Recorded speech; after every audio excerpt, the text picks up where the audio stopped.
Não, teria com vaga, tranquilamente, mas ainda bem que não convocou. Só que faltava.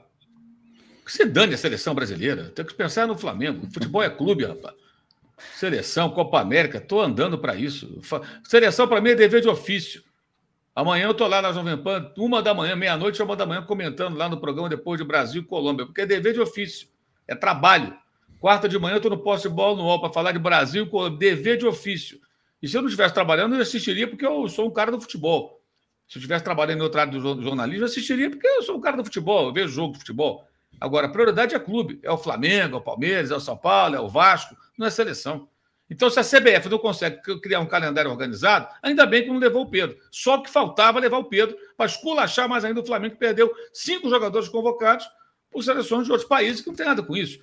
A Federação Uruguaia de Futebol, a Associação Uruguaia de Futebol, não criou o calendário da CBF, tampouco a Federação do Chile, né? Então, convoca os 4 uruguaios, convoca agora a CBF, não. Ela faz essa bizarrice e ela leva os jogadores. Então, pelo menos o Dorival não levou. Mas seria reserva. O Dorival está jogando sem centroavante. Se o Pedro fosse para a Copa América, ia ficar no banquinho sentado.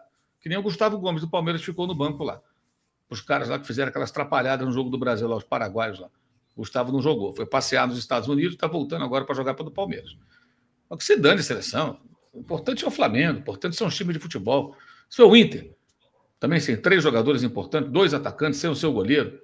Também é sério, pô. O Atlético Mineiro perde o Arana, é um jogador importante lá para o Bilito. Perdeu outros jogadores. Fico imaginando o desespero do torcedor do Inter ontem, que estava pegando o Éner Valencia de volta e no finalzinho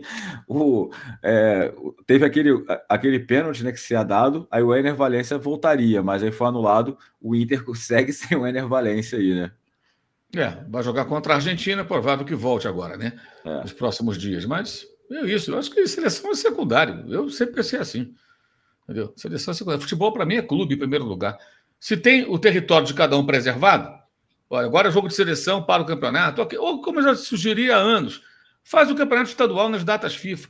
Aí teria aí um Flamengo e Bom Sucesso, um Flamengo e Madureira. Aí dá para jogar com o time que for, com todo respeito aos times pequenos. Competição secundária, gente.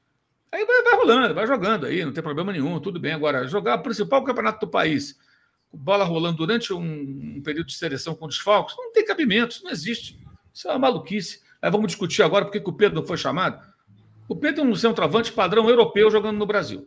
E ele melhorou bastante do jogo sem bola, está evoluindo, está muito bem.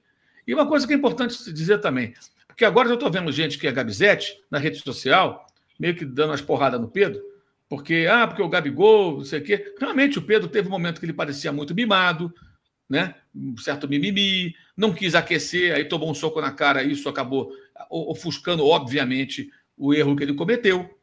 Mas ele errou. Só que o outro foi lá e o agrediu, evidentemente, um erro muito maior. Aí ofuscou, mas ele agiu errado. Não se apresentou para treinar, o Flamengo o puniu, inclusive, com multa de salário, né?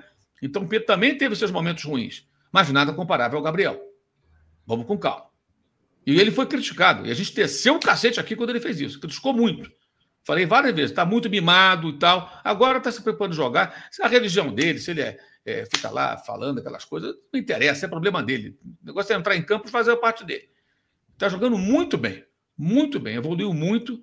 Entendeu? Se a religião faz bem a ele, é problema dele, não é meu, não é nosso, cada um cuida de si. E do clube está cumprindo suas obrigações, então está tudo certo, vamos em frente. Entendeu? Ninguém está procurando um santo.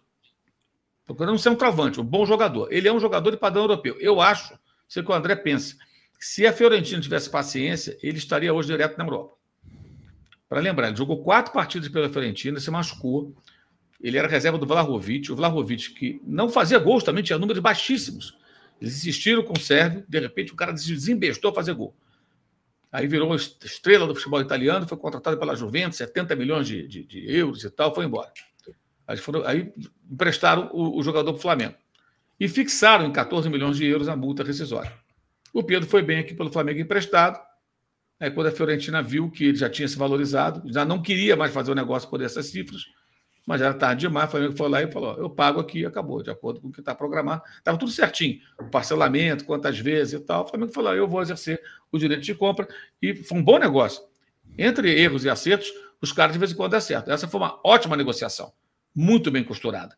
Emprestado, com tudo amarradinho, os italianos não levaram fé, porque eu acho que se o Pedro tivesse uma trajetória na Europa, evoluindo como está evoluindo aqui, jogando futebol, até com uma outra mentalidade, sem paternalismo, com muita cobrança, se fosse perseverante também, dependeria dele. Eu acho que ele estaria no estágio talvez ainda melhor. Para mim, ele é um centroavante do nível europeu. Talvez não com um gigante europeu, mas ele jogaria tranquilamente em times da Europa, acho eu, de um certo porte ali. E aqui ele sobra. Sobra. Ele está agora não só fazendo gols, mas está assim, gerando muito jogo, né? É passe, é jogada, faz pivô, ocupa melhor os espaços. Ele cresceu muito e vai fazer pelo menos 40 gols esse ano, hein? Para você ter uma ideia, Mauro? Pelo menos 40 gols vai fazer, que é uma marca expressiva. Sim. Para você ter uma ideia disso que você está falando no Brasileirão, pegando só o Brasileirão, além dele ser artilheiro do Brasileirão, ele atuou 13 jogos, em 13 jogos, e tem 10 participações de gols, sendo 6 gols e 4 assistências, ou seja, muito longe de estar limitado ali a só empurrar a bola para dentro, né? Porque 13 jogos, 6 gols e 4 assistências, é um cara que está se movimentando bastante, participando muito do jogo, né, Mauro? Exatamente, ele está com uma participação maior em vários momentos do jogo. Acho que ele teve uma evolução muito grande. Acho que o Flamengo tem um privilégio de contar com um jogador do nível dele hoje, e é um cara fundamental. Ainda bem que não está na seleção, mas nas datas FIFA que virão, acho que vai acabar chamando. Que vai ter dado 2 datas FIFA dele.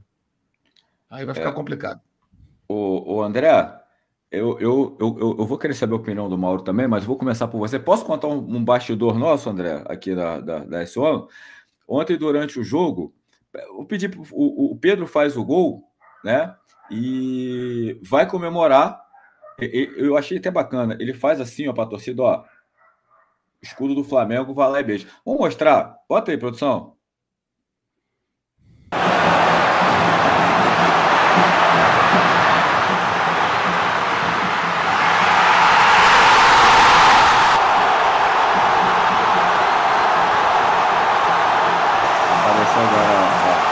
Vem, olha lá, aponta para o escudo.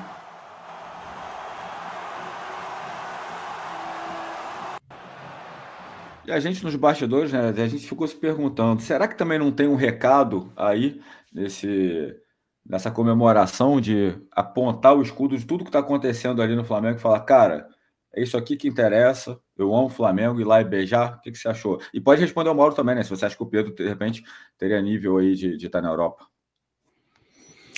Eu acho que essa comemoração pode ter sido um recado, mas agora, sabendo, eu não estava sabendo do negócio do bandeirão e tal, pode ser uma coisa também emocionado por essa homenagem, né? O Pedro tem um flamenguismo de infância que é um negócio muito bonito, né?